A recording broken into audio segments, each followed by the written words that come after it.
La prison. Imaginez devoir y rester jusqu'à ce que des soins appropriés soient trouvés. Imaginez que vous êtes mentalement vulnérable et que vous ne comprenez qu'à moitié pourquoi vous êtes bloqué là, sans aucune perspective. Imaginez que vous ayez une crise psychotique et que la solution soit de rester dans cette cellule d'isolement. Imaginez que vous essayez simplement d'y mettre fin et que vous vous retrouvez là, complètement nu, par mesure de protection. Imaginez que vous êtes confus, que vous ne savez plus ce qui est réel et ce qui ne l'est pas. Vous vous sentez en danger et devez vous protéger. Imaginez. Seul l'isolement total de tous ceux que vous aimez vous semble être la solution pour vous. Vous fuyez. Vous recevez une convocation de la police car vos proches sont inquiets. De nombreux experts vous écoutent. Mais imaginez, vous finissez par vous retrouver en prison avec toute votre confusion et votre souffrance en attendant d'être admis en psychiatrie. La prison se trouve à 850 km de votre domicile, loin de vos proches, sans aucun soutien. Vous ne comprenez pas la langue. Imaginez la prison, vieille, inappropriée, totalement inadaptée aux personnes psychologiquement vulnérables. Imaginez la cellule, 9 mètres carrés pour 2 personnes, 23 heures sur 24 ensemble, avec 190 autres personnes, parfois désorientées, ne comprenant pas les procédures, attendant, chacun seul. La souffrance qui n'est pas entendue, incomprise ou ignorée. C'est inimaginable. Et pourtant, c'est la réalité pour beaucoup d'entre nous. Bienvenue dans le gouffre de la société, m'a-t-on dit lorsque j'y suis arrivée pour la première fois. Je m'appelle Chantal Polir. Je suis artiste et pendant 1 an et demi, j'ai également été membre du comité de surveillance de la prison de Gand. Après des mois de troubles et d'indignation, j'ai trouvé le moyen d'exprimer ce que je vois lors de ma visite en prison par le biais d'une œuvre artistique. Merci Chantal d'avoir accepté de poser des mots sur l'indicible. Ton témoignage ouvre avec une sincérité bouleversante cette seconde partie consacrée à ce que le système d'internement devrait devenir. Cet indicible, c'est la réalité de mon mari et celle de tant d'autres, internés mais coincés en prison, sans les soins indispensables à leur rétablissement. Mon mari a passé 19 mois à la prison de Gand, là où Chantal faisait partie du comité de surveillance.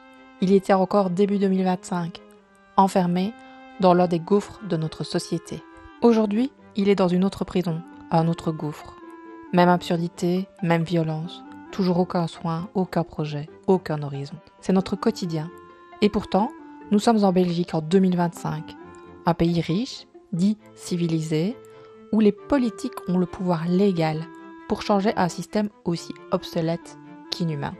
Dans la première partie, sur base de mon expérience personnelle face à la procédure d'internement de mon mari et sa mise en œuvre, j'espère avoir démontré que certaines décisions d'internement ne sont ni nécessaires ni bénéfiques pour personne. Ne pas accompagner une maladie, quelle qu'elle soit, c'est laisser la souffrance s'aggraver. Toute personne a droit à une réponse soignante sans délai injustifié. Dans le cas des troubles psychiques, l'absence de soins aggrave encore la situation. Elle peut compromettre gravement la vie de la personne concernée et celle des autres sur du très long terme. C'est pourquoi j'ai proposé 9 mesures pour prévenir les internements inutiles, ceux qui n'apportent ni soins réels, ni perspective de réinsertion, ni sécurité collective. Former les policiers et les avocats aux troubles psychiques est un premier pas. Mais il faut aller plus loin, créer des formations croisées, justice, santé, police, pour briser les cloisonnements et améliorer la compréhension mutuelle et la communication. Il faut aussi apposer une vraie évaluation médicale, garantir un parcours de soins dans la langue du justiciable et sortir d'une logique strictement judiciaire. L'internement ne devrait être envisagé que dans des cas bien définis, en aucun cas pour une première crise psychique sans antécédent judiciaire. Enfin, je plaide pour un système d'information centralisé, accessible aux juges, permettant de visualiser en temps réel les places disponibles et les solutions de soins ou de réinsertion et surtout les alternatives existantes. Parce qu'en 2025 en Belgique, priver quelqu'un de liberté ne peut plus être en aucun cas une réponse par défaut.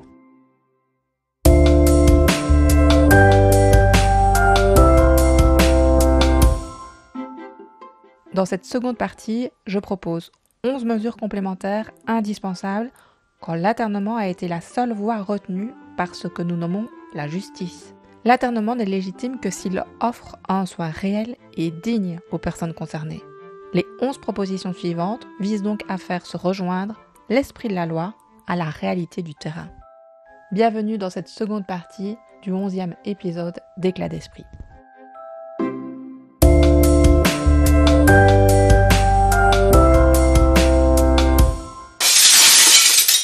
Aujourd'hui, en Belgique, l'internement est une mesure de sûreté, sans limite de durée.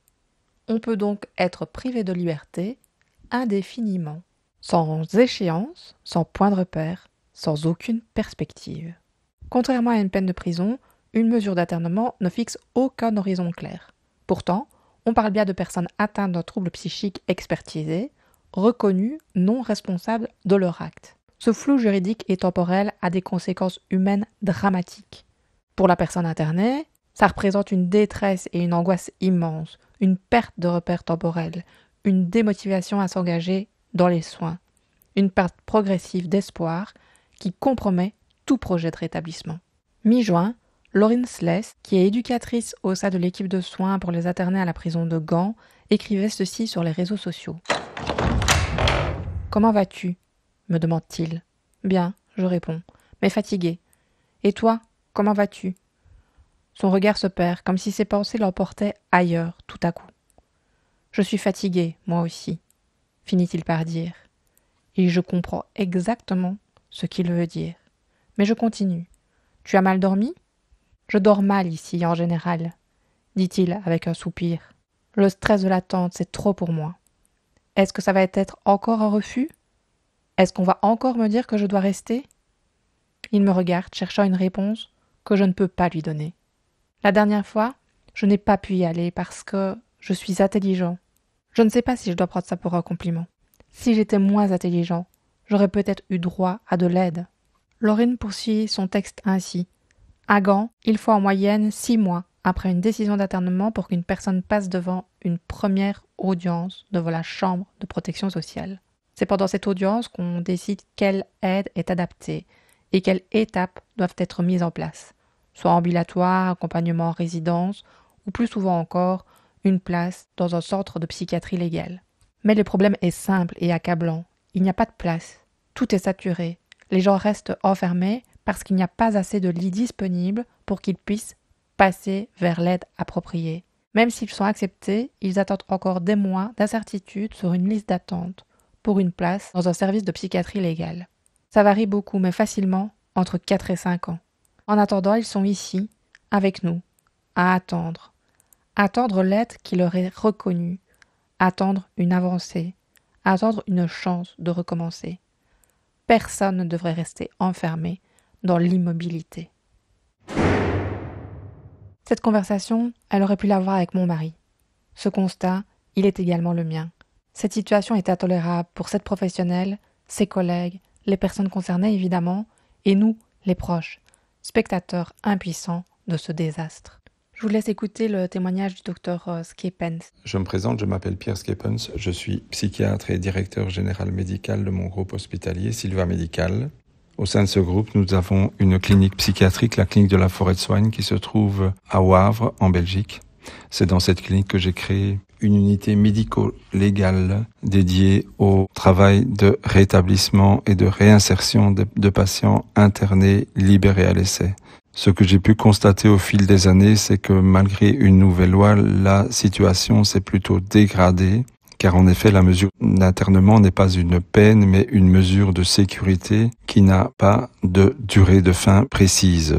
C'est en fait l'évolution de l'état du patient qui déterminera, ou qui sera plutôt déterminée par la justice, si cette évolution est suffisante pour que le patient puisse être libéré partiellement dans un premier temps et définitivement dans un second temps. En amont de cette libération à l'essai, la plupart des patients passent de longues années dans des endroits peu propices aux soins de qualité, et ce malgré l'investissement des personnes qui travaillent auprès de ces personnes. En effet, donc, le parcours moyen d'un patient interné, c'est en général de se trouver d'abord en prison, dans une annexe psychiatrique, et encore pas tout le temps, mais en tout cas en prison, c'est-à-dire passant majoritairement son temps dans la cellule, ayant peu de contacts humains, peu de soins et peu d'ouverture sur l'extérieur. Après plusieurs mois qui se transforment parfois en années, les patients passent ensuite à l'étape suivante. Je devrais plutôt dire les internés, puisqu'à ce stade-là, ils ne sont pas encore patients vraiment, au sens médical du terme. C'est-à-dire qu'ils vont passer dans un établissement de défense sociale ou dans un centre de psychiatrie légale, où ils vont encore passer de très nombreuses semaines, mois, années, avant qu'ils ne puissent passer devant les autorités judiciaires qui leur accordent, et ce n'est pas toujours le cas, mais qui leur apportent la possibilité d'être libérés à l'essai. Une fois cette libération à l'essai prononcée, le patient a bien évidemment des conditions, dont celle de résider dans une structure de soins comme la nôtre. Et lorsque nous recevons ces patients chez nous, nous constatons qu'ils sont marqués par leur parcours carcéral, au point que dans la phase d'accueil des patients, nous nous sommes rendu compte qu'il fallait vraiment passer par une étape que j'ai appelée de désincarcération, et ça peut durer des semaines, c'est-à-dire de permettre aux patients de sortir de leur posture de taulard et de comprendre qu'on sort d'un système majoritairement judiciaire pour entrer dans un système majoritairement soignant. Ce travail prend un temps fou, tant les habitudes carcérales ont envahi la personne au point qu'elle ait perdu le contact avec une partie d'elle-même. Tout le travail thérapeutique qu'on va mettre en place avec ces patients est finalement un travail sur la possibilité de recouvrir une humanité et de pouvoir vivre et construire un projet dans une forme de dignité, tout en assumant les faits qui ont amené à l'internement, sans pour autant assigner le patient à ces faits, en refusant la représentation sociale souvent présente autour des internés, fou dangereux un jour, fou dangereux toujours. C'est évidemment totalement faux, et notre travail est un travail de restitution de l'humanité et de l'espoir. Il est évident que pour arriver à ce travail, plus le temps passe avant que les patients rentrent dans un circuit de soins, plus le soin devient complexe. Alors je ne suis pas juriste et je trouve que je n'ai pas vraiment d'arguments à mettre en avant pour décider ou non si la peine de sûreté devrait avoir une durée ou pas. Mais ce qui est certain, c'est qu'il y a un long travail, un lent et long et important travail à faire afin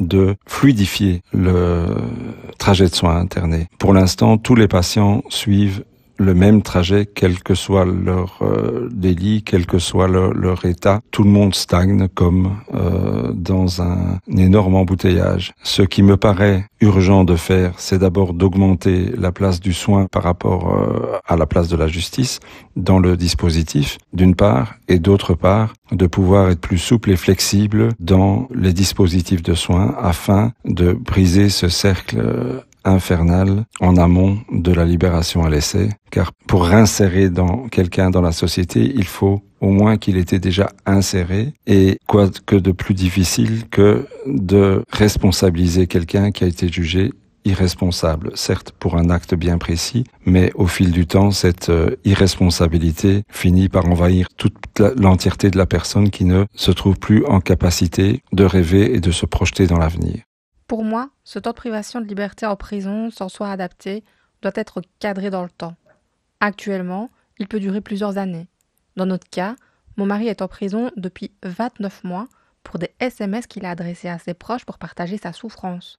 Un expert a pourtant conclu dès son arrestation qu'il devait être hospitalisé dans un hôpital francophone, mon mari n'étant pas un criminel. Nous avons attendu 4 mois, une première décision d'internement. 18 mois pour qu'elle soit définitive. 22 mois pour une première réunion devant la KBM, la Chambre de protection sociale. Et aujourd'hui, il continue à attendre en prison, toujours en Flandre, sans soins, sans espoir, privé de liberté pour une durée indéterminée, et tout cela parce qu'il est malade. Si son trouble psychique n'avait pas été directement repéré, il n'aurait probablement jamais été arrêté pour ses SMS. S'il avait été jugé responsable et condamné à une peine de prison, il serait probablement libre depuis longtemps. Or aujourd'hui, son pronostic encourageant de rétablissement est gravement mis en péril par tout ce temps passé, privé de liberté, de lien social et de soins médicaux indispensables à son rétablissement. La loi du 5 mai 2014 prévoit une libération possible si 2 conditions sont réunies. Le trouble psychique doit être stabilisé et le danger de récidive doit être jugé raisonnablement écarté.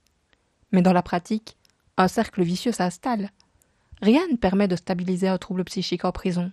La personne reste donc coincée dans son statut d'interné et reste privée de liberté plusieurs années sans aucune garantie de rétablissement, faute de soins appropriés.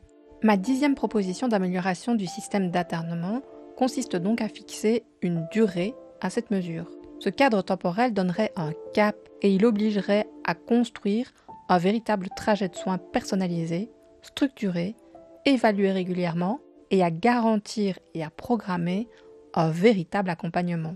Fixer un cadre temporel, c'est limiter la démobilisation des personnes internées et des équipes, préserver l'espoir des personnes concernées, encourager les institutions à s'organiser, responsabiliser l'ensemble des acteurs, justice, soins et accompagnement. Garantir un accompagnement effectif et évolutif. C'est aussi favoriser une sortie progressive, planifiée et accompagnée, et limiter les effets délétères d'une longue incarcération qui retarde l'accès aux soins et complexifie la prise en charge, comme nous l'indiquait le Dr Schepens.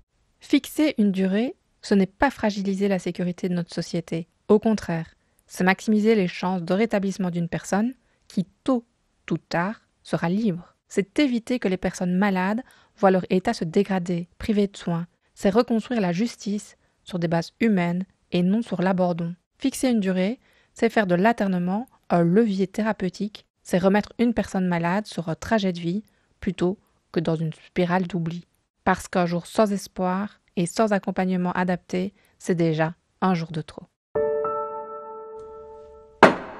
Pendant longtemps, en Belgique, les personnes reconnues pénalement irresponsables à cause d'un trouble psychiatrique ont été traitées avant tout comme un danger pour la société, pas comme des malades à soigner. La priorité, c'était la sécurité publique. Les soins venaient ensuite, parfois jamais.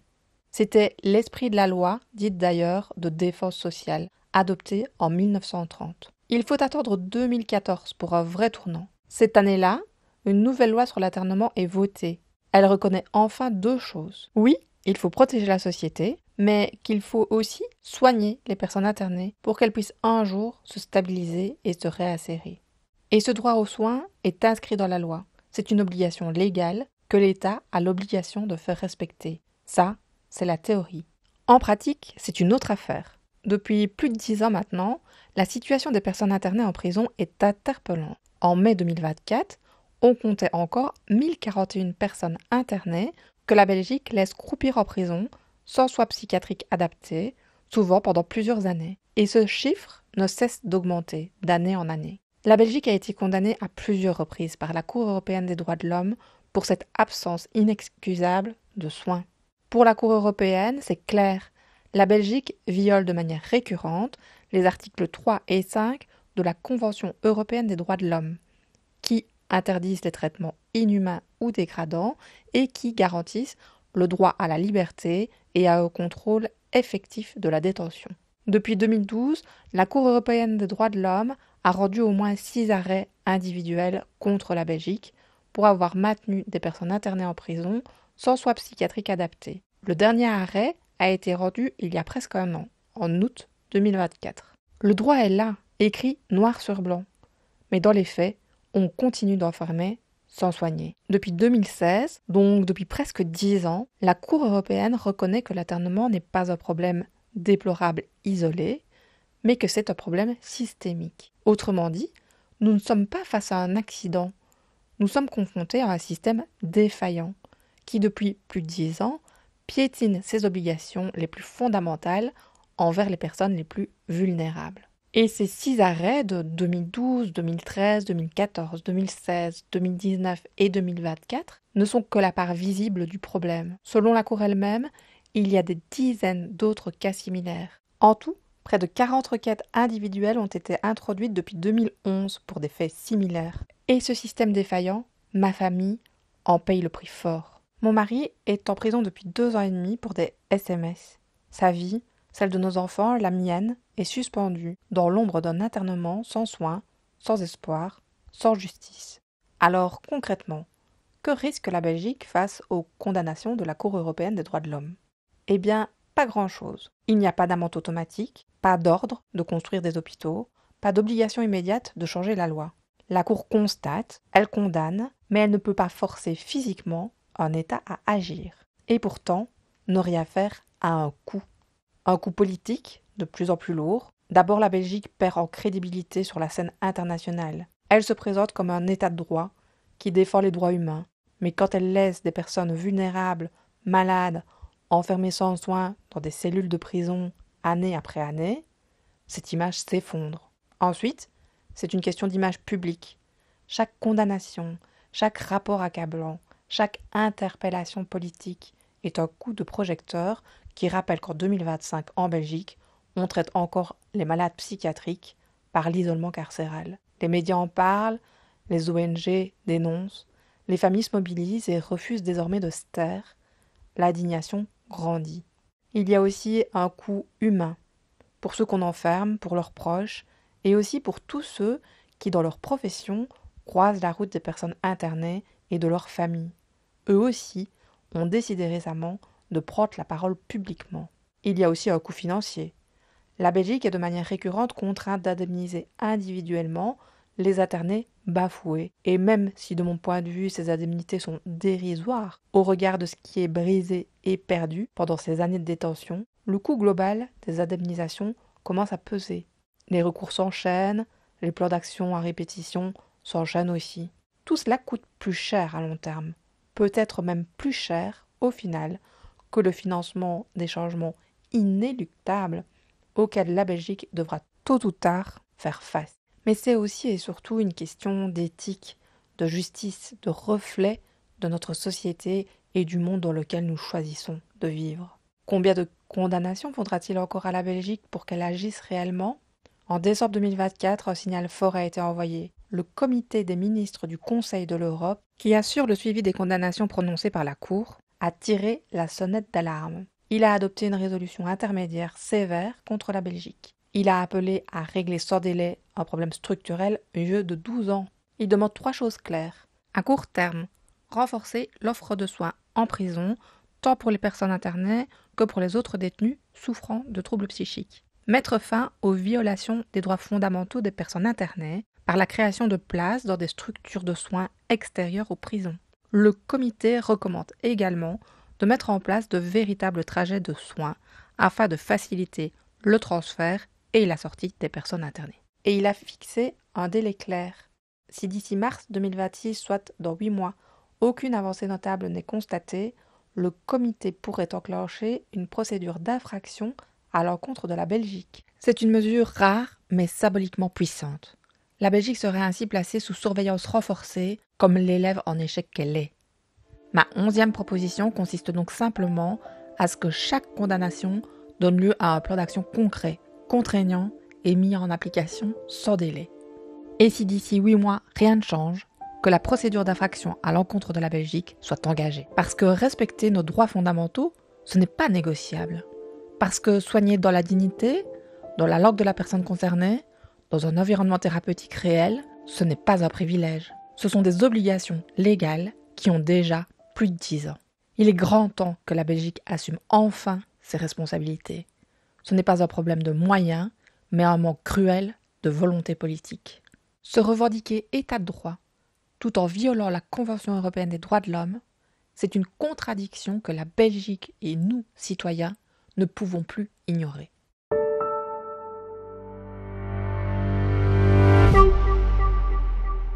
En Belgique, une personne détenue reste un citoyen. La loi lui garantit le même accès aux soins que vous et moi. La Direction générale des établissements pénitentiaires prétend que la qualité des soins fournis en prison doit être équivalente à ceux prodigués dans le monde libre. Rien n'est malheureusement plus éloigné de la vérité. Pour preuve, je vous partage dans le descriptif un article paru en octobre 2024 dans Le Soir qui avait suscité de vives réactions. On y rapportait un mail du référent santé des prisons de Flandre, demandant à ses équipes soignantes de ne pas trop en faire pour les détenus. Il les exhortait à prioriser plus strictement les soins, allant jusqu'à suggérer que certaines affections pouvaient guérir d'elles-mêmes. C'est pourtant dans notre intérêt collectif de garantir cet accès aux soins. Un détenu soigné, c'est un citoyen qui sortira de prison en meilleure santé, avec de meilleures chances de réinsertion. Mais aujourd'hui, le personnel médical des prisons dépend du service public fédéral de la justice, pas de celui de la santé. Vous voyez le problème ? Eh bien, dans ce contexte, les médecins sont contraints de travailler dans une logique sécuritaire qui écrase la logique de soins. Il manque d'indépendance. Les budgets sont fermés et sous-financés. Les équipes sont épuisées, décimées. Les infrastructures vétustes, inadaptées à des soins médicaux. Résultat, des soins quasi inexistants. Et cette situation est particulièrement dramatique pour les personnes internées, qui ont besoin de soins spécialisés prévus par la loi de 2014. Dans nos prisons, les personnes internées sont abandonnées, livrées à leur détresse, sans espoir de rétablissement, sans espoir de sortie non plus. Les soignants font ce qu'ils peuvent, mais ils ne sont pas assez nombreux et n'ont aucune autonomie. Ils travaillent dans des lieux conçus pour renfermer, pas pour soigner. C'est pour eux une souffrance morale, éthique et déontologique. Je profite de cet épisode pour remercier les médecins engagés, comme le docteur Wout de Ruyck, psychiatre à la prison de Gand, et le docteur Brecht Verbrugge, médecin généraliste à la prison de Haren. Depuis ce mois de mai, ils ont eu le courage de dénoncer publiquement cette situation intenable. Leur message est clair. Sans autonomie médicale, sans reconnaissance du soin, il est impossible de soigner dignement en prison. Encore moins les personnes qui y sont internées. Leurs constats sont accablants et unanimes. Prenons un exemple. À la prison de Gand, où mon mari vient de passer 19 mois, la section de défense sociale compte 70 places pour près de 190 personnes internées. C'est l'aberration à son paroxysme. 3 fois plus de personnes que de places disponibles. Et même cette section, qui est la seule légalement valable pour accueillir des personnes internées, elle ne respecte pas la loi. La Cour européenne des droits de l'homme l'a reconnue. Rien ne distingue cette section des autres quartiers. Les soins y sont tout aussi absents, réduits au strict minimum quand ils existent. Le 26 avril dernier, une journée d'études à Anvers a réuni magistrats, avocats, chercheurs, directeurs de prison sur le sujet de la surpopulation carcérale en Belgique. Le docteur de Ruyck a témoigné. C'est le seul psychiatre de la prison de Gand depuis 2023. Il intervient une demi-journée par semaine, alors que la prison compte aujourd'hui presque 500 détenus, dont 190 personnes internées aux besoins spécifiques. Il nous relate sa demi-journée type et ses appréhensions légitimes. 40 patients à voir en 4 heures, impossible. Alors il commence à rayer la moitié de sa liste en espérant ne pas être tenu responsable d'un drame s'il n'accorde pas son temps aux personnes qui en auraient le plus besoin. Il fait ce qu'il peut, mais cette situation n'est plus viable, ni pour le personnel, ni pour les personnes internées. Je vous propose d'écouter 3 extraits de son témoignage traduit en français. Je mets à votre disposition un lien dans le descriptif afin que vous puissiez écouter l'entretien complet en néerlandais.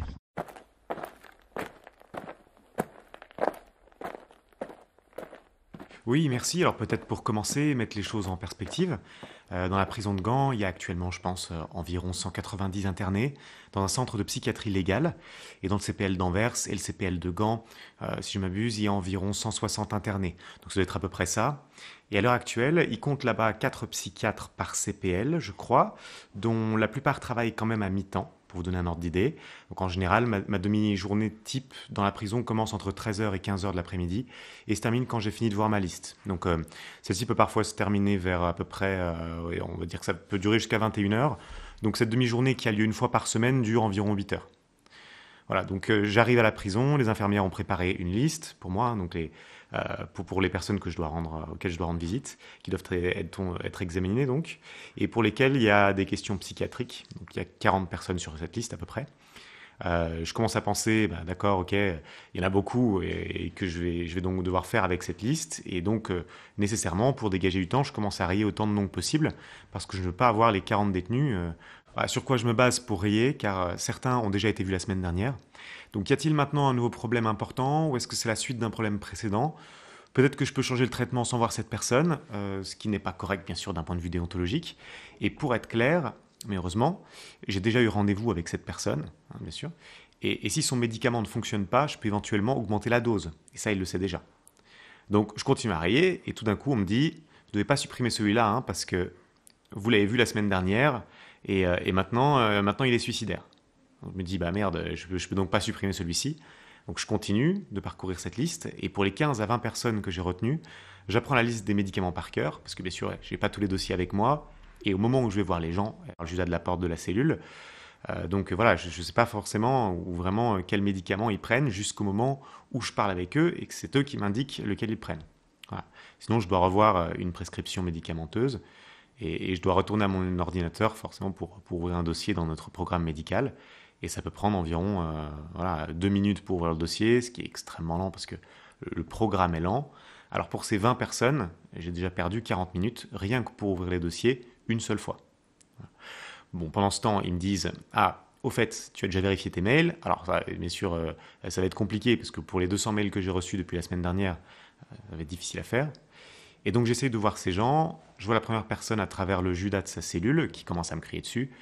Enfin, vous voulez bien me voir, je demande à vous parler depuis 3 mois et vous voulez même pas me convoquer dans votre bureau. Vous me traitez comme un animal. Alors je lui réponds à travers le Judas qu'il a raison, vous avez raison. Et il me regarde, comment ça ? Et je réponds à cela, tu as raison, ce qui le surprend. Et qu'est-ce que je dois faire alors pour que vous m'appeliez, me répond-il, dans votre bureau afin que je puisse discuter d'une façon plus confidentielle ?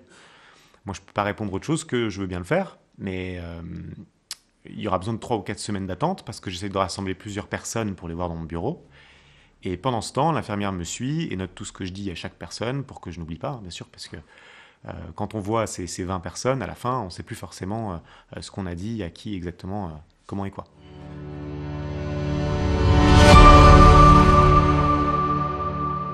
Dans ces conditions, on ne parle plus de médecine. Au mieux, on parle de survie. Les équipes soignantes sont extrêmement préoccupées par la qualité des soins qu'elles peuvent réellement offrir, au point de risquer la démotivation et l'épuisement professionnel. Ce témoignage bouleversant a été amplifié par le dossier de 25 pages que le Dr Verbrugge, médecin généraliste à Aachen, a adressé à l'Ordre des médecins. Il y décrit les manquements graves et structurels, comme par exemple des manquements dans le dépistage et le traitement de certaines maladies, des soins évités sous prétexte de la charge logistique qu'ils représentent et qui ont déjà conduit des détenus à la mort. Entorse au secret médical, absence de vision et de débriefing face à des accidents graves et traumatisants. Il dénonce une médecine contrainte, soumise aux logistiques pénitentiaires, une médecine où chaque consultation relève d'un jeu d'équilibre déontologique. Selon eux, les conditions de travail sont indignes, les patients souvent laissés à l'abandon et les soignants impuissants. Sans indépendance médicale, sans moyens, il est impossible d'offrir des soins dignes. C'est une question de droits fondamentaux, mais aussi de sécurité collective. Le transfert de tutelle, on en parle depuis des années, c'est devenu un alibi pour ne rien changer, un paravent qui masque l'immobilisme. Pourtant, ce qu'il faut, c'est simple. Du personnel médical formé, en nombre suffisant, et reconnu pour son travail. Le service public fédéral de la justice n'arrive pas à recruter. Les hôpitaux non plus. Pendant ce temps, les personnes internées sont abandonnées à leur terrible sort. On bricole, on colmate. Jusque quand ?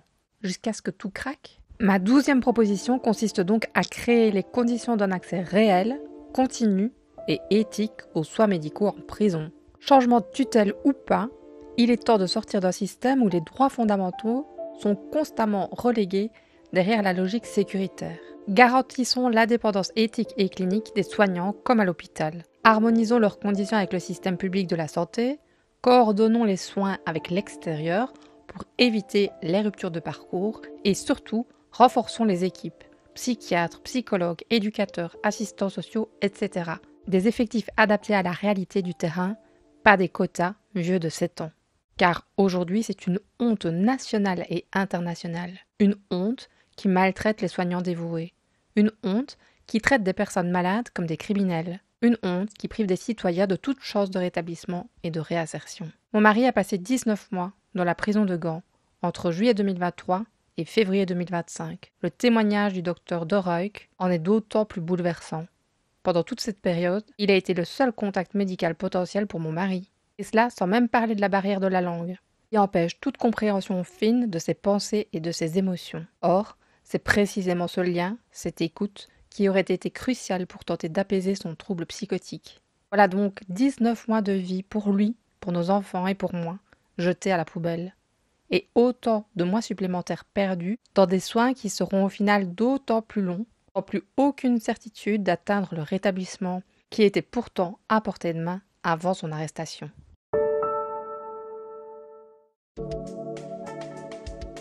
En Belgique, sur environ 4500 personnes sous le statut d'interné, au moins un quart reste coincé en prison pendant plusieurs années. Pourquoi ?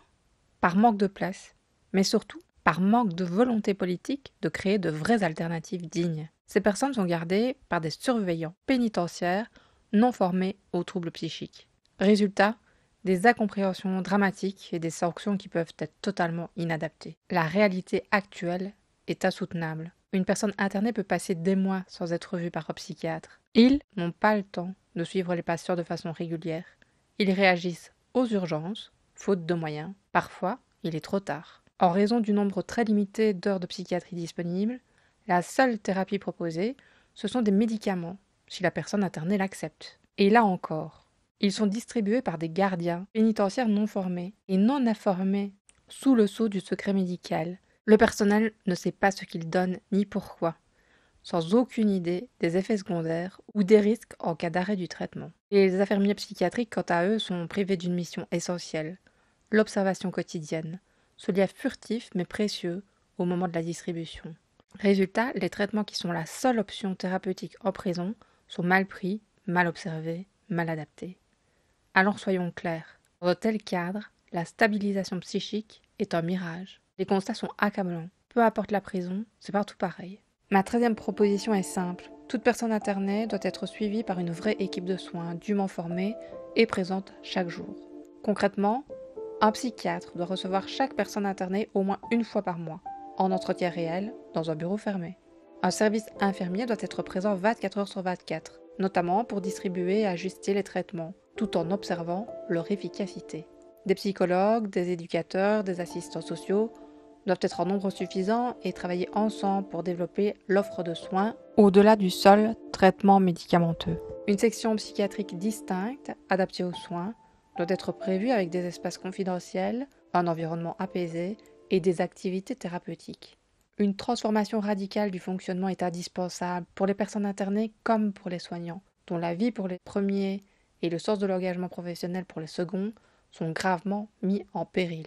L'internement n'est pas une peine, c'est une mesure de soin et de protection. Tant que ces propositions ne sont pas appliquées, nous resterons dans un système inhumain, inefficace et condamnable. Sans réforme, la santé mentale en prison n'est qu'une illusion et l'internement, une double peine.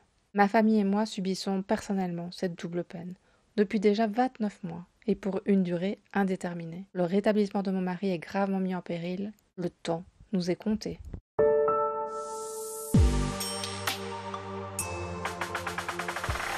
En août 2024, la Fondation Roi-Baudouin a publié un rapport alarmant sur le sans-abrisme. Cette étude a été réalisée entre 2020 et 2023 dans 227 communes belges, sur un total de 17 018 adultes recensés sans chez soi. Ce rapport dit qu'en Belgique, 30% des personnes sans abri vivent avec des troubles psychiques. Presque autant, soit 28,8% luttent contre une addiction et 14% cumulent les deux. Au total, c'est près d'une personne sur deux sans abri qui est confrontée à une fragilité psychique et ou une dépendance. Parmi ceux qui dorment directement dans la rue, la réalité est encore plus dramatique. Plus de 60% d'entre eux vivent avec des troubles psychiques, des addictions ou les deux. Ces chiffres m'interpellent profondément. Ils nous rappellent que le sans-abrisme n'est pas qu'un problème social ou économique. C'est aussi un problème de santé publique aux conséquences dévastatrices. Dans notre cas, je vous partage 3 de nos difficultés liées directement à l'aternement sans soin de mon mari. D'abord, nos enfants. Mon mari est co-responsable légal de nos 2 enfants mineurs. Depuis son emprisonnement, plus aucun contact n'a été possible malgré mes nombreux essais. Depuis 2 ans et demi désormais, nous devons nous passer de son consentement et de sa signature, ce qui complique toutes les démarches indispensables et urgentes pour nos enfants, autant sur le plan médical que scolaire. Ensuite, notre maison. Nous avons un prêt hypothécaire. Il a été calculé sur 2 salaires. Aujourd'hui, je me bats seule. Notre banque me refuse tout aménagement d'échéance en l'absence de la signature de mon mari. J'ai aussi été confrontée à la possibilité de vendre notre maison. Ça a été, à l'époque, l'option que j'ai envisagée pour éviter la saisie et une vente forcée. Mais les enfants et moi vivons dans notre maison. Elle reste notre seul point d'équilibre dans ce chaos. Mon dernier recours a été le dépôt d'un dossier de surendettement. La surprise fut de taille quand j'ai découvert que comme mon mari n'est temporairement pas en capacité de co-signer ce dossier, je suis la seule à être protégée. Chaque mois, depuis janvier 2023, la banque lui réclame donc plus de 400 € par mois de frais en plus de notre crédit. Alors que depuis la disparition de mon mari, je les ai systématiquement informés en toute transparence de notre situation. Mon objectif étant de poursuivre seul le remboursement de notre dette commune. Le pire sans doute concernant notre maison, c'est que nous avons une assurance emprunteur qui aurait pu prendre la relève et me soulager d'une pression et d'une insécurité immense. Mais aucun avocat de mon mari n'a fait aboutir ce dossier, malgré le fait que certains ont reconnu la nécessité de cette démarche pour notre famille. Le 3e élément que je choisis de partager ici est son entreprise. Mon mari est gérant de sa société d'architecture. Depuis sa décompensation de 2022, il n'a plus répondu à aucune de ses obligations administratives, fiscales ou sociales. Les lettres d'huissier s'empilent, les dettes aussi. Et je ne peux rien faire sans lui pour limiter les dégâts. Plusieurs audiences ont déjà eu lieu en France et en Belgique sur ces 3 graves problématiques. Aujourd'hui, malgré les expertises, l'aternement, l'emprisonnement, mon mari n'est toujours pas protégé. Nous non plus. Rien n'est réglé, malgré toutes les démarches, malgré ma transparence, malgré ma capacité à agir. Cette dette s'accumule, notre maison reste menacée. J'espère que le partage de notre réalité vous permet de comprendre que derrière les statistiques alarmantes de la Fondation Roi-Baudouin, il existe une série de dysfonctionnements majeurs qui conduisent des personnes vulnérables et leurs familles vers la rue, alors qu'il existe potentiellement plusieurs possibilités pour limiter les dégâts. En 2025, il n'est plus acceptable qu'un aternement détruise tout ce qui pourrait aider une personne à se relever. Ma 14e proposition plaide donc pour des politiques plus intégrées, alliant logement, accompagnement social et professionnel et soins psychiques adaptés, afin d'éviter que les personnes vulnérables et leurs proches ne tombent dans un cercle sans fin d'errance et d'exclusion. Ma proposition est simple. Pour chaque personne confrontée à une procédure d'aternement, et donc potentiellement à une privation de liberté sur du long terme, il faut systématiquement procéder à une évaluation complète de la situation familiale, sociale, professionnelle, financière et patrimoniale, et instaurer une protection automatique de la personne et de ses biens pour éviter que tout ne s'effondre. Sans cela, on fabrique des sans-abri et on brise les chances de réinsertion avant même qu'elles ne soient accessibles. Dans notre cas, une telle mesure aurait tout changé. Elle aurait protégé nos enfants de l'absence de leur papa dans les décisions qui concernent leur bien-être et leur avenir. Elle aurait permis d'activer notre assurance emprunteur pour sauver notre maison, de co-signer notre dossier de surendettement pour éviter des dizaines de milliers d'euros de majoration d'intérêt. Elle aurait permis d'agir pour éviter que les dettes d'une société qui n'existe plus que sur le papier ne s'accumulent encore et toujours.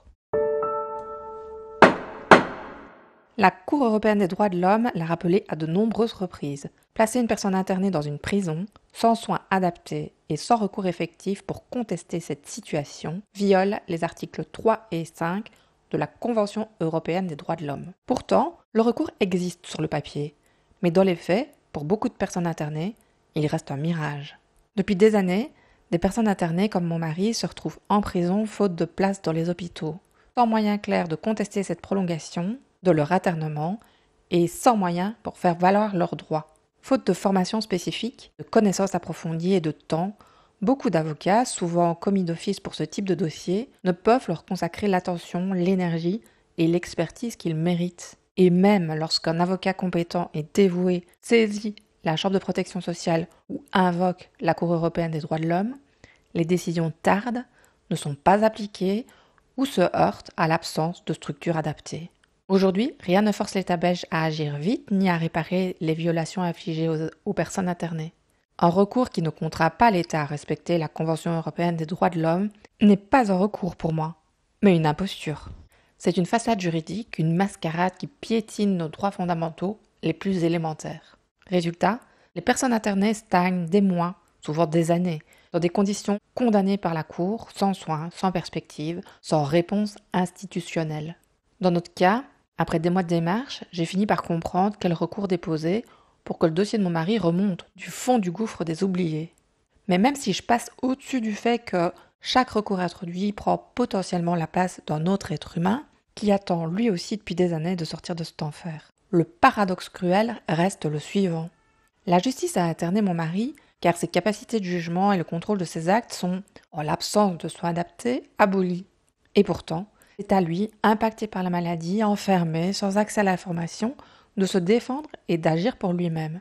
Moi, libre et pleine de ressources, il m'a fallu des mois pour commencer à comprendre ce système. Je continue régulièrement de découvrir de nouveaux éléments et parfois même de tomber de très haut. Comment notre société peut-elle attendre d'une personne jugée irresponsable ce que même nous, proches, peinons à accomplir?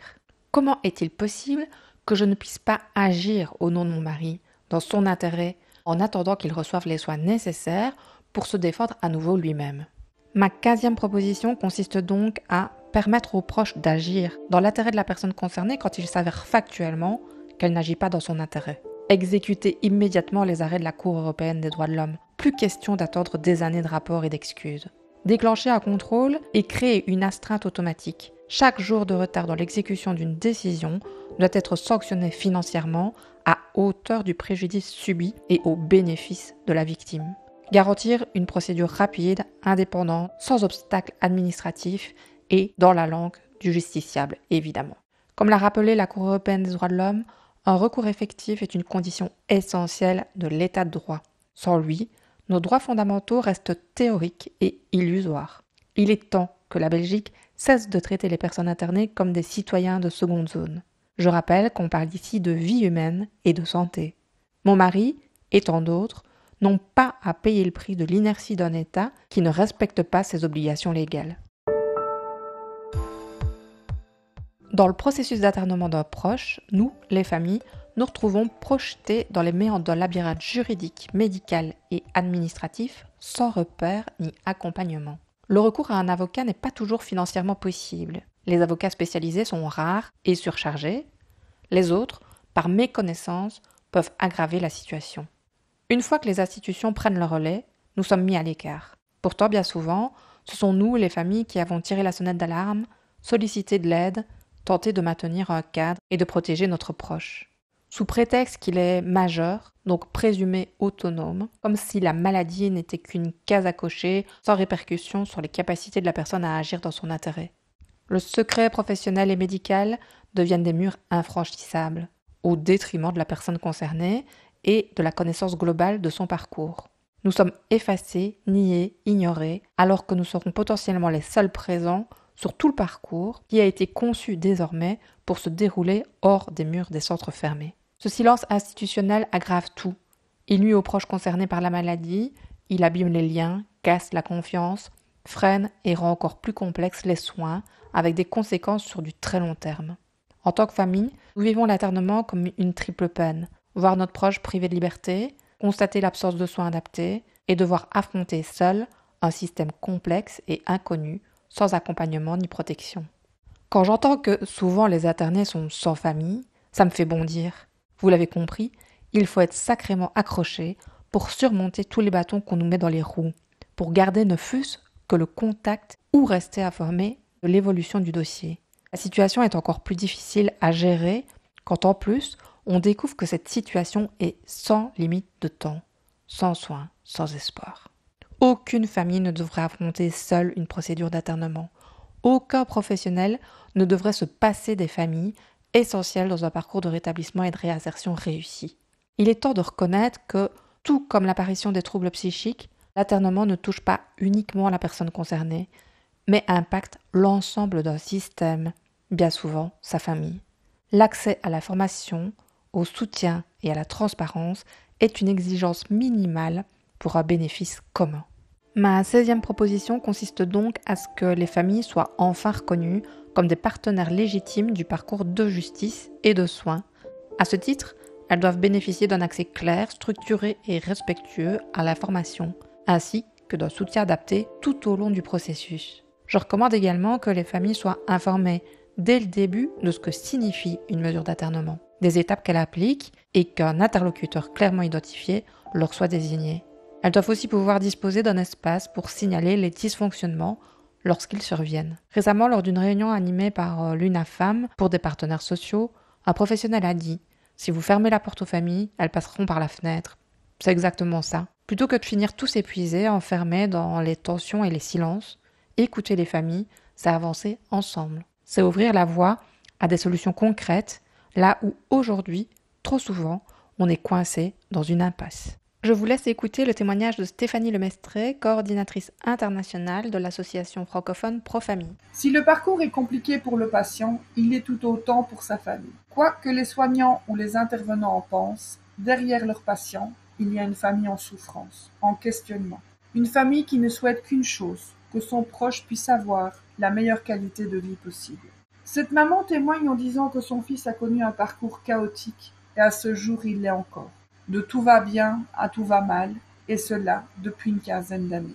Diplômé à 18 ans, et puis le trou sans fond. De l'addiction, des condamnations pénales à la privation de liberté, la prison, ces murs si épais, si froids, si glaciales, ces barbelés, ces barreaux, ces clés qui s'entrechoquent et toutes ces portes en acier qui sont si lourdes, qui font encore plus mal aux épaules, déjà si fragiles, de porter le poids de la souffrance. Puis, c'est l'annexe psychiatrique, une autre prison.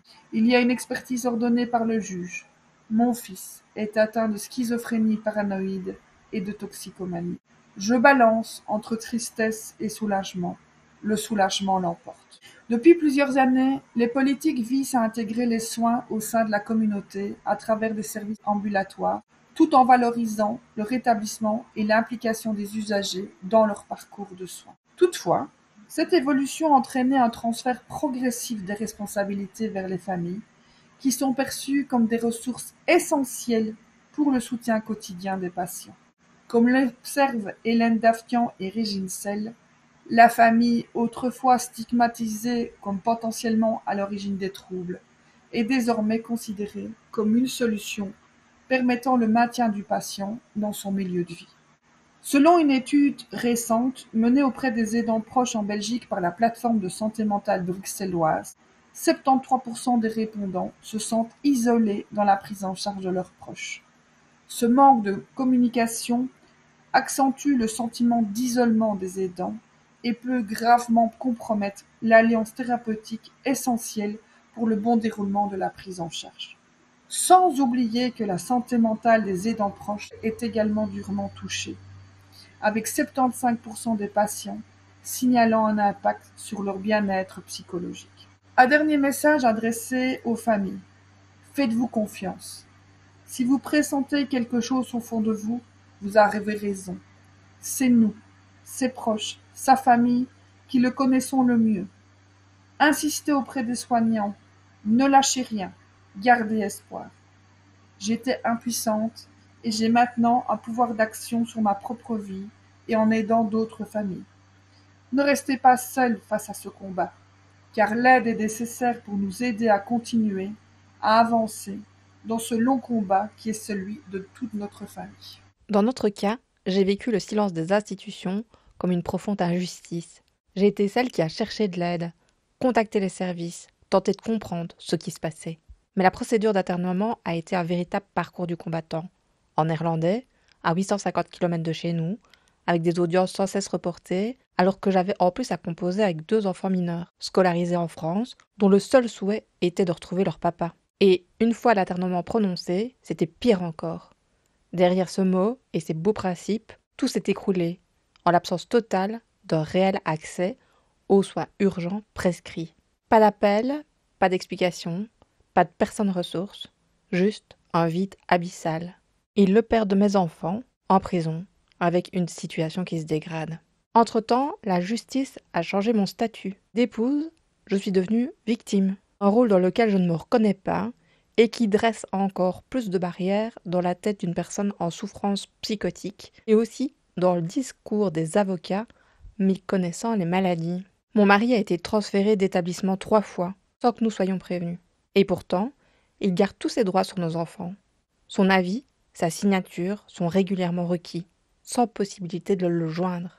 Il est temps de reconnaître que l'internement n'impacte pas qu'une seule personne, mais toute sa famille, et que c'est ce système qui doit être pris en charge dans sa globalité. 50% des personnes concernées par des troubles psychiques sévères souffrent d'addiction. Les drogues sont un problème de plus en plus important dans les prisons du monde entier. En Belgique, en 2021, 50,9% des détenus étaient incarcérés pour des faits liés aux drogues, avec un âge moyen de 38 ans et une durée moyenne d'incarcération de 7,1 mois. Pour mieux cerner cette problématique, je vous laisse écouter le témoignage d'Astrid Doche, qui est assistante académique et doctorante à l'université de Gand. Ses travaux de recherche doctorale se concentrent notamment sur l'offre de drogue en détention, plus précisément sur les itinéraires de contrebande, les marchés de la drogue et les mesures de contrôle dans les prisons. Des recherches ont montré que près de 40% des personnes qui arrivent en prison sont concernées par une dépendance à la drogue. Même si les prisons sont des environnements strictement contrôlés, les drogues y circulent malheureusement. Environ un tiers des détenus déclarent consommer des drogues pendant leur incarcération. Il s'agit principalement de cannabis, d'opioïdes, de somnifères et de sédatifs. Cette consommation a des conséquences graves. Elle nuit à la santé physique et mentale des détenus, augmente le risque de rechute après la libération et pèse sur la sécurité et la coexistence dans les prisons. La présence de drogue implique aussi des vols, des menaces et de la violence liée au marché de la drogue. Les drogues pénètrent dans la prison par différentes voies. Les visiteurs, le personnel pénitentiaire, par les colis postaux aussi, ou simplement par les détenus qui entrent et sortent de la prison, par exemple, à la suite d'un congé pénitentiaire ou d'une audience au tribunal. L'accès incontrôlé à la drogue peut sérieusement aggraver la situation des personnes souffrant déjà de problèmes de santé mentale et compromettre leurs chances de guérison. Empêcher la drogue d'entrer reste un défi majeur. Bien sûr, des contrôles existent, des moyens de dissuasion et de nouvelles technologies de détection aussi. Mais la recherche nous montre qu'une approche purement répressive est insuffisante. Si nous voulons vraiment faire la différence, nous avons besoin d'une politique intégrée en matière de drogue. Cela signifie qu'il faut s'engager à fournir une assistance et un traitement, y compris pendant la détention.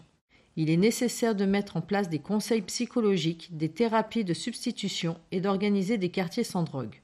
De telles initiatives contribuent non seulement à réduire la consommation de drogue, mais aussi à diminuer le risque de rechute et de récidive après la libération. Il est donc essentiel que le personnel pénitentiaire soit conscient des risques sanitaires associés à la consommation de drogue.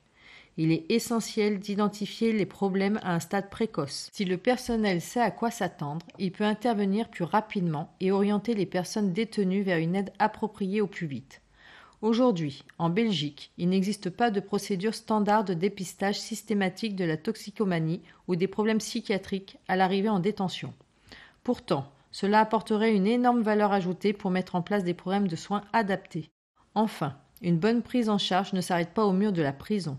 Il est important que même après leur libération, les personnes puissent facilement trouver une assistance à l'extérieur de la prison. Cela nécessite une coordination, une coopération et un partage des connaissances entre les prisons et les professionnels de la ville.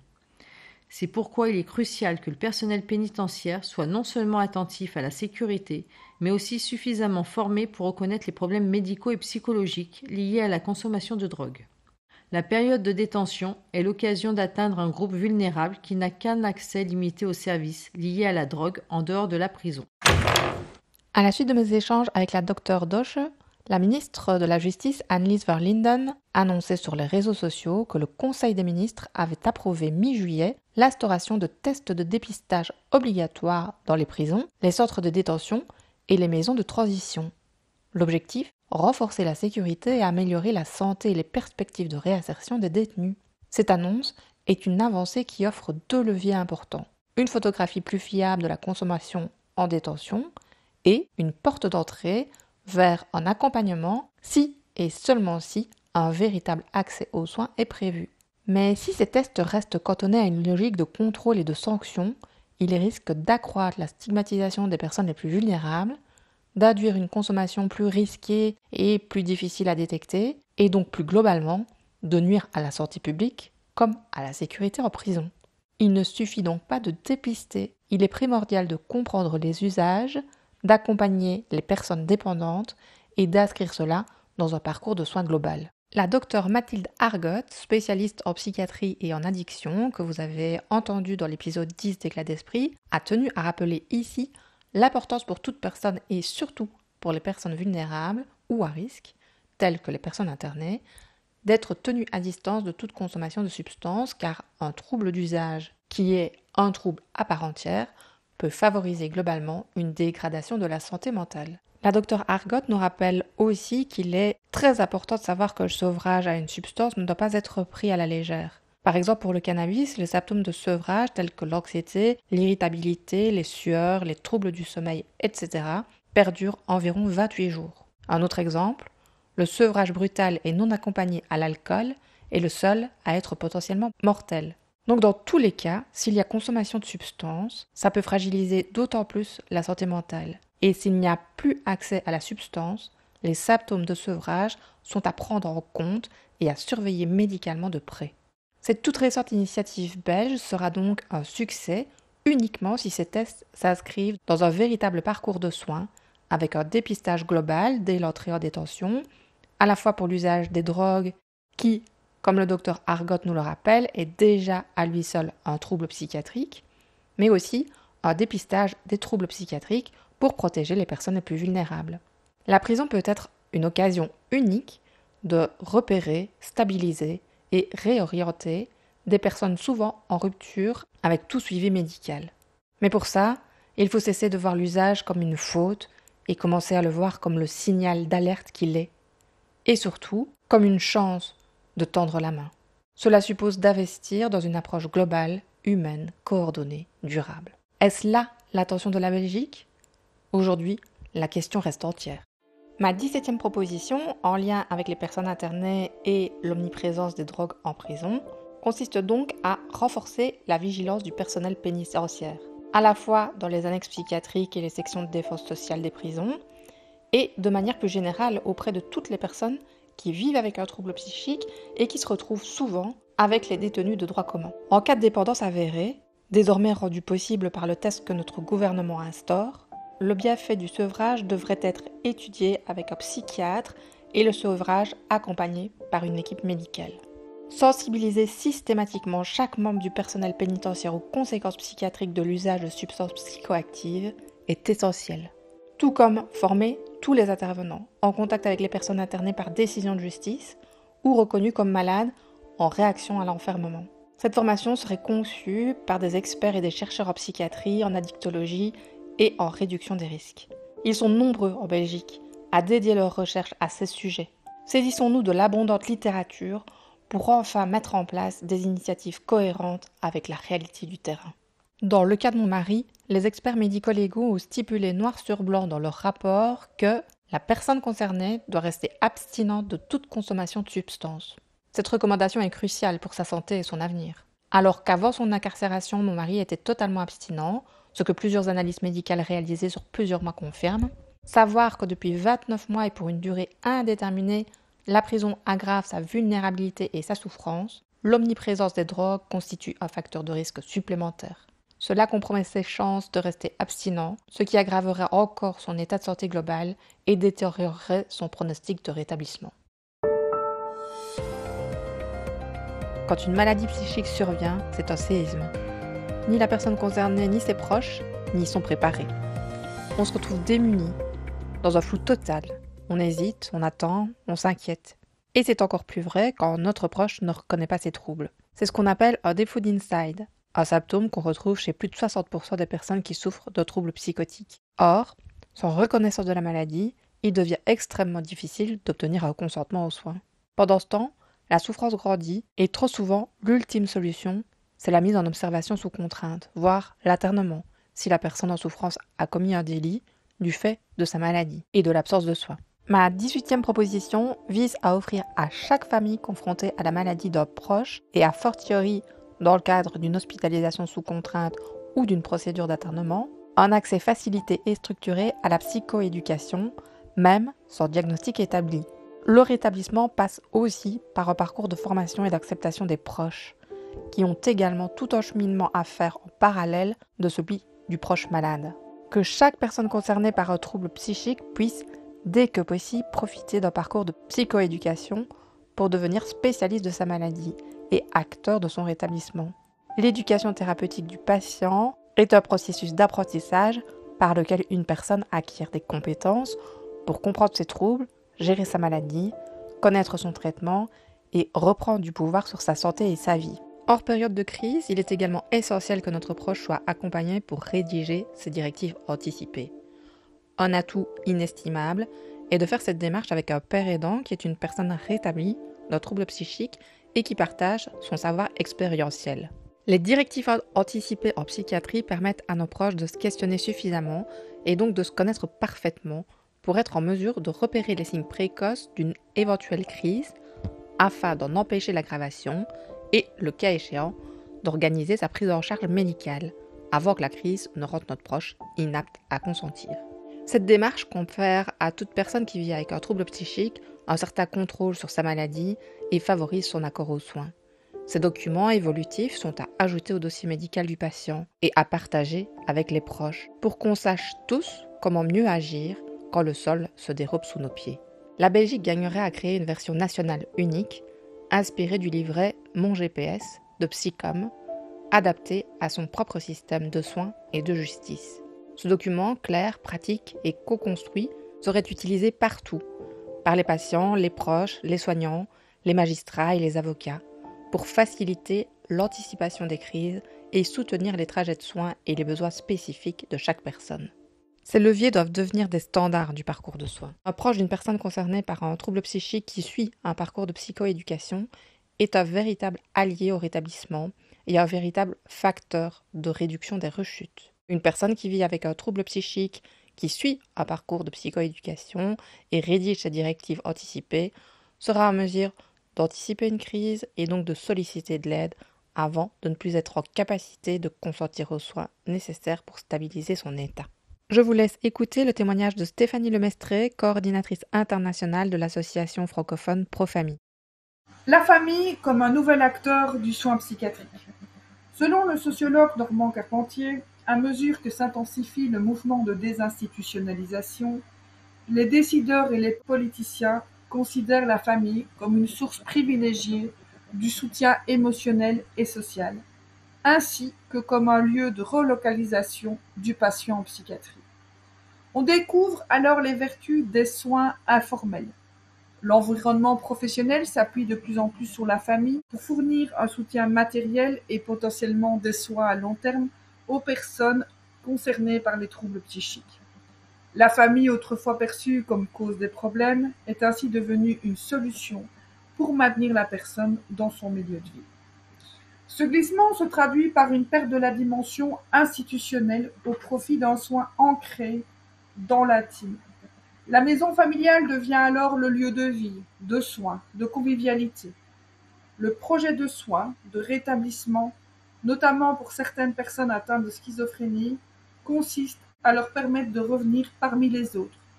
Dans ce cadre, travailler avec les familles revient à vivre avec la personne concernée, tout en existant à ses côtés comme sujet et comme groupe. Soutenir les liens, c'est déjà soigner.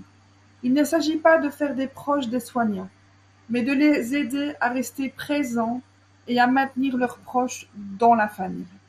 En psychiatrie, soutenir les liens, c'est déjà soigner.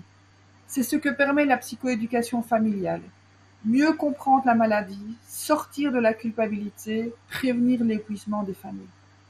Une méta-analyse de 32 études montre qu'elle réduit les rechutes de 40%, faisant d'elle l'intervention la plus efficace après les traitements médicamenteux.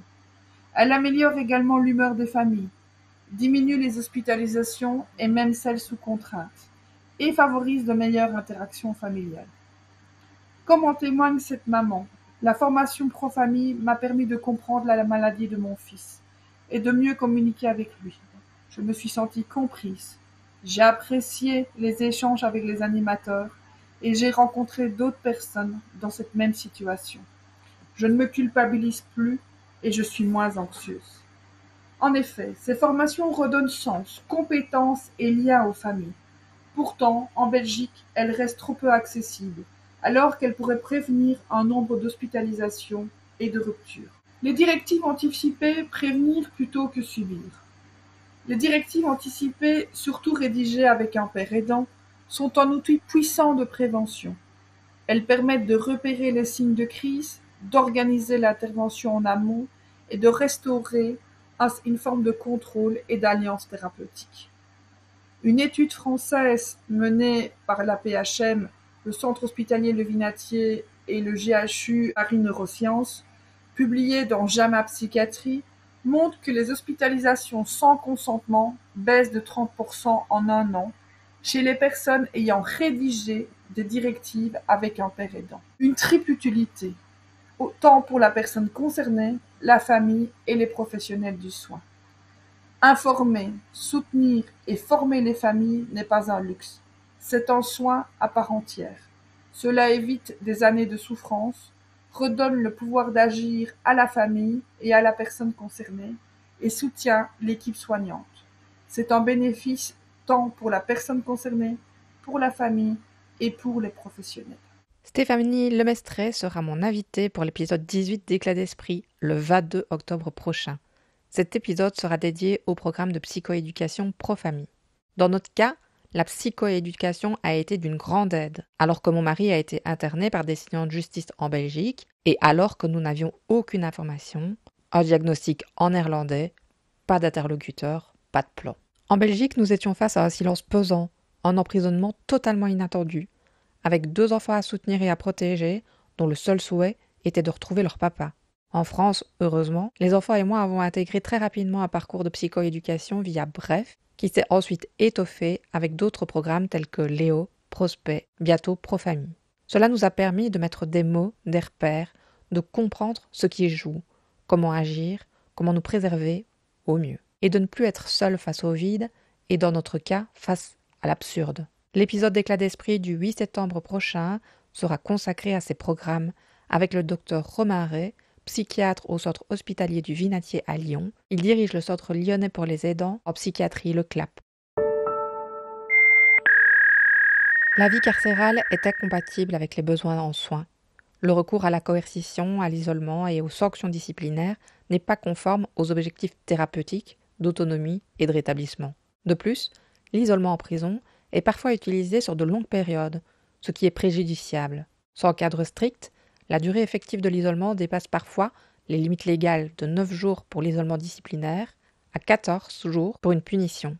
Les prolongations sont assumées dans un cadre opaque. La loi de principe qui encadre les détenus ne fait aucune distinction entre un prisonnier de droit commun et une personne internée. Pourtant, la justice reconnaît que les internés ne sont pas responsables pénalement, car ils ont agi sans discernement. Leur place n'est pas en prison. Elles ne sont pas censées être punies, mais protégées et soignées. Pourtant, en détention, cette différence fondamentale disparaît totalement. Aujourd'hui, un directeur de prison peut infliger une sanction disciplinaire à une personne internée sans consulter de psychiatre.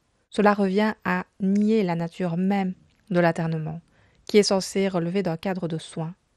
Idéalement, chaque sanction devrait être validée par un psychiatre expert capable de déterminer si le comportement en cause est lié à la pathologie ou non. De plus, la méconnaissance des troubles psychiques par le personnel pénitentiaire non formé peut conduire à des incompréhensions dramatiques. Une personne internée qui refuse de prendre sa douche n'est pas nécessairement dans la défiance ou le refus d'obéissance. Il peut être en pleine crise psychique, tétanisé par l'angoisse ou en proie à une désorientation sévère. De même, lorsqu'une personne internée frappe à la porte de sa cellule, ce n'est pas toujours pour provoquer ou défier l'autorité. C'est parfois son seul moyen d'exprimer une souffrance, une angoisse insupportable ou un besoin urgent de contact humain. Pourtant, ces gestes sont trop souvent perçus comme de la violence ou de la rébellion et réprimés par des sanctions disciplinaires, voire de l'isolement. Cette mauvaise interprétation, liée à un manque criant de formation du personnel, transforme la prison en un environnement encore plus hostile qui aggrave les troubles au lieu de les apaiser. Le comité anti-torture du Conseil de l'Europe a déjà qualifié ces pratiques de traitements inhumains et dégradants. La 19e proposition vise donc à ce que les personnes internées en prison ne soient plus soumises au régime de sanctions standard, incompatible avec leur état médical. Tout placement à l'isolement ou toute mesure coercitive devrait être strictement encadré avec un contrôle indépendant et un avis psychiatrique obligatoire. L'isolement, la chaleur, la promiscuité, voilà ce que vivent aujourd'hui des centaines de personnes internées dans nos prisons. Le comité anti-torture du Conseil de l'Europe a déjà tiré la sonnette d'alarme. À plusieurs reprises, il a qualifié les conditions de détention dans certaines prisons belges de traitements inhumains et dégradants. Pourquoi ? Parce qu'on y enferme des personnes dans des cellules surpeuplées, insalubres et délabrées. Parce que l'isolement y est la norme. 22 à 23 heures sur 24 en cellule, sans activité, sans stimuli, sans vrai contact humain. Les effets sont connus. Isolement psychique, hallucination, effondrement mental. Ils correspondent aux critères internationaux de la torture psychologique. C'est ce qu'on appelle la torture blanche. La prison dans ces conditions détruit la santé mentale de n'importe qui. Elle ne sera jamais un lieu propice aux soins médicaux, encore moins pour une personne internée. La surpopulation carcérale sans précédent que la Belgique rencontre actuellement n'est pas la cause, mais un facteur aggravant. Prenons la prison de Gand. Conçue pour 264 personnes, aujourd'hui, 481 détenus y sont entassés, dont 190 personnes internées. Une surpopulation de 92%. Imaginez, chez vous, pendant une semaine, accueillir 2 fois plus de monde que vous n'avez de place. Des matelas au sol, aucune intimité, observer l'impact sur votre sommeil, votre patience et votre santé mentale. À Gand, on peut être 2, parfois 3, dans 6 mètres carrés. Les toilettes dans la cellule, pas de cloison, pas toujours de lit. Les activités thérapeutiques sont suspendues faute de personnel. Le travail, il y en a pour un homme sur 8 et une femme sur 5. Les autres, ils attendent. Ils tournent en rond dans leurs cellules. À Gand, les cellules d'isolement sont dignes du tiers-monde.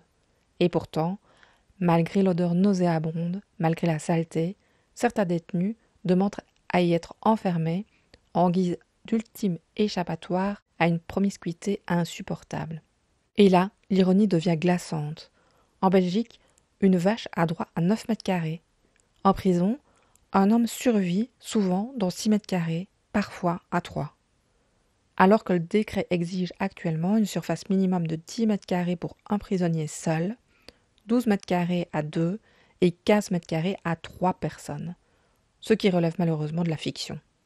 Ça, c'est la réalité de notre politique publique actuelle. C'est totalement intenable.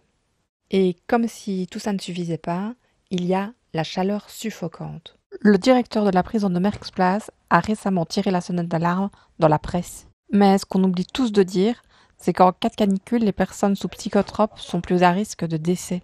Pourquoi ? Parce que certains traitements antipsychotiques perturbent la régulation de la température corporelle, réduisent la sudation et donc la capacité du corps à se refroidir. En prison, ce risque est démultiplié. Beaucoup d'établissements construits au XIXe siècle ou mal isolés se transforment en véritables fours en été. Pas de ventilateur, pas de climatisation, parfois même pas une fenêtre qu'on peut ouvrir. Des murs épais, un air lourd, une chaleur étouffante et aucune échappatoire. Mais ce n'est pas qu'un problème physique. La chaleur abîme la santé mentale. Plus d'agitation, plus de crises, plus de suicides. Elle épuise, elle isole.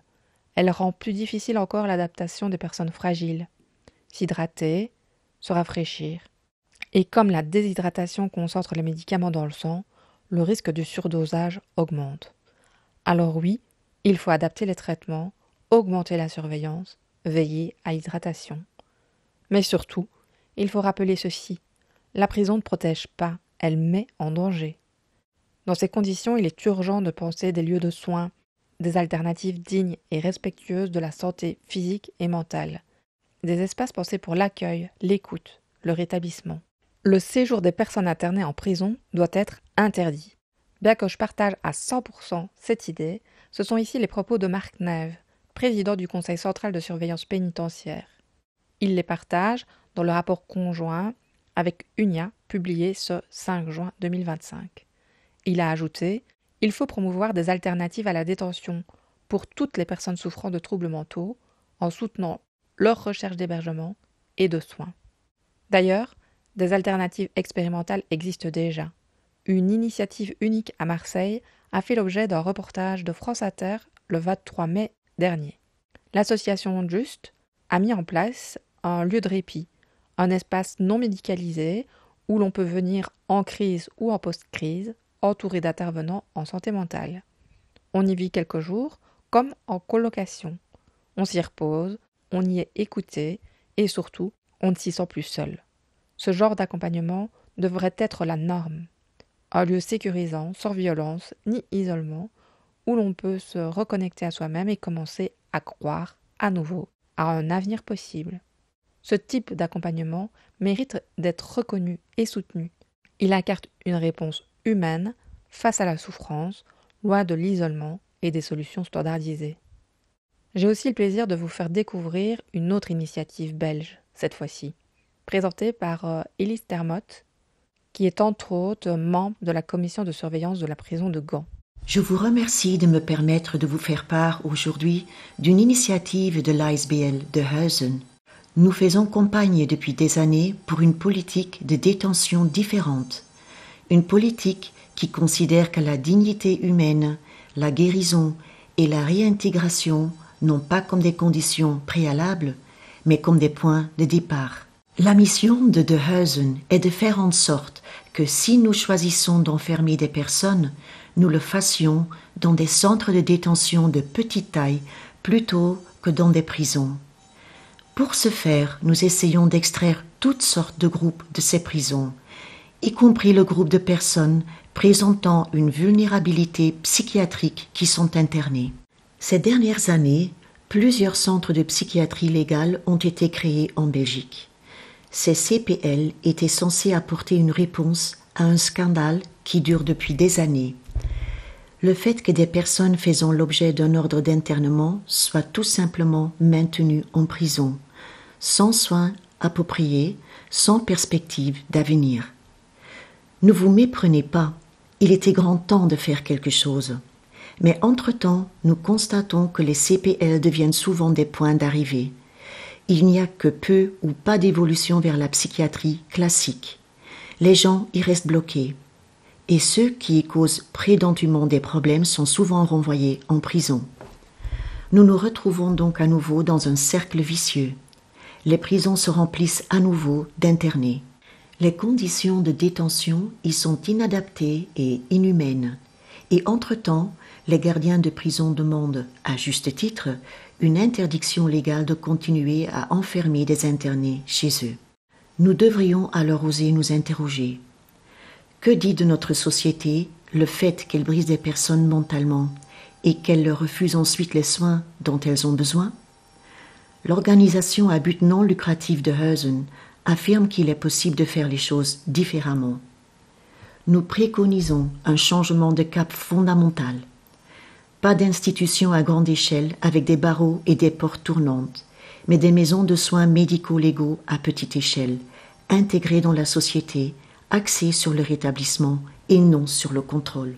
Imaginez un instant que nous investissions dans des environnements de soins plus petits, où les gens sont réellement traités dès le départ, non pas préparés au traitement, mais simplement aidés, tout de suite, à partir de leur propre histoire, de leurs propres besoins. Ces maisons de soins sont ancrées dans le tissu social local. Elles sont situées dans des districts, des quartiers, des villages, ce qui permet de créer un véritable lien avec la société. Ainsi, le passage aux soins ambulatoires est beaucoup moins long par la suite. Cela permet non seulement de stabiliser les personnes, mais aussi de leur construire un avenir dans lequel elles pourront à nouveau jouer un rôle. À l'ASBL de Huizen, nous considérons ces maisons de soins médico-légaux comme des lieux à l'intersection de la justice et des soins. Il s'agit d'une responsabilité partagée. Et c'est précisément pour cette raison que la coopération avec la psychiatrie ordinaire est également plus facile. Il y a une continuité, il y a la confiance, il y a une perspective. Car il faut se rendre à l'évidence, le rétablissement ne se fait pas sur commande. Le rétablissement se produit dans le cadre d'une relation, par petites étapes, dans un environnement qui ne punit pas, mais qui soutient. Un environnement qui ne se contente pas d'examiner ce qui n'a pas fonctionné, mais qui tient compte de ce qui était la personne et de quelle manière elle peut désormais avancer. Et je terminerai par les mots de la partenaire d'une personne internée. Pour mon mari, une place dans un foyer de soins médico-légaux serait un tournant. Il aurait enfin la possibilité de se rétablir, retrouver un rythme qui lui donne un point d'appui. Et probablement, avec le temps, il serait en capacité de renouer avec nos enfants, ce qui est le plus important. C'est ce que notre société devrait permettre. Il ne s'agit pas d'abandonner, mais de soutenir. Il ne s'agit pas d'isoler, mais de relier. L'ASBL de Huizen pense que c'est possible. Moi aussi. Nous l'avons déjà vu, en Belgique et à l'étranger. Et nous savons que nous pouvons créer le même mouvement avec les maisons de soins, un mouvement vers la guérison, l'humanité et une société qui n'abandonne personne.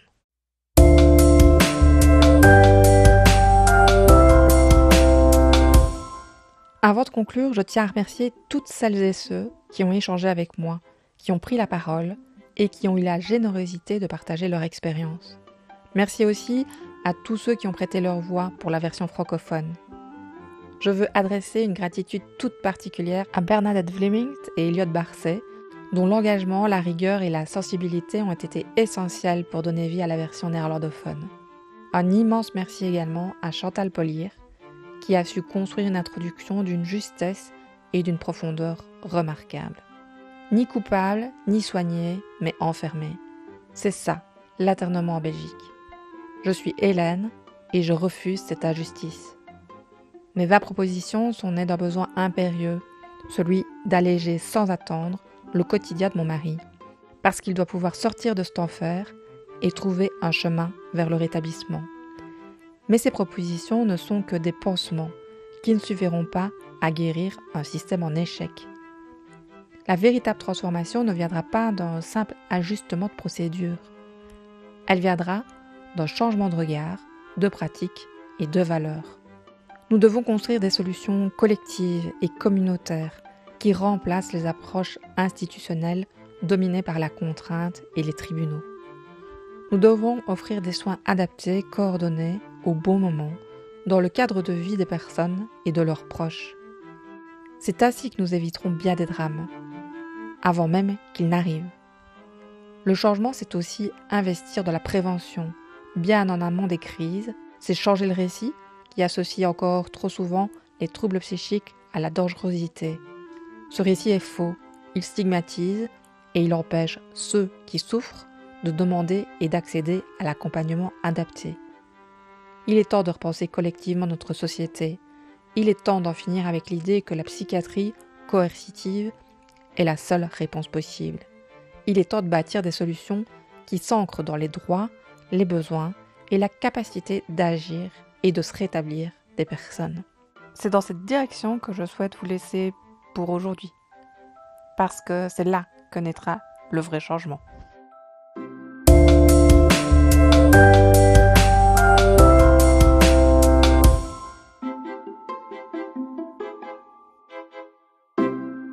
Vous venez d'écouter Éclat d'esprit, le podcast qui met en lumière avec authenticité et ouverture d'esprit les mystères de notre santé mentale.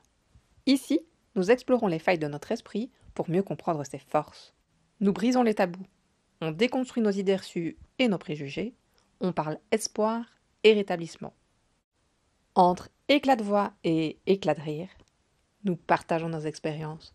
Nous ouvrons un dialogue inédit avec des personnes concernées par un trouble, des experts à la pointe des évolutions actuelles et les acteurs pluridisciplinaires de terrain. Notre objectif ? Faire éclater nos vérités, contribuer à mieux comprendre les réalités complexes des maladies et de leur prise en charge pour ouvrir la voie vers d'autres possibles. En fil rouge, mon parcours personnel face à la maladie de mon mari, qui m'a confirmé que, tout comme les éclats de lumière se révèlent dans l'ombre, les moments les plus sombres de nos vies peuvent aussi faire naître des éclats de vie. De l'éclat d'esprit à l'éclat de génie, il n'y a qu'un pas. Franchissons-le pour construire ensemble un monde où la santé mentale est accessible à tous.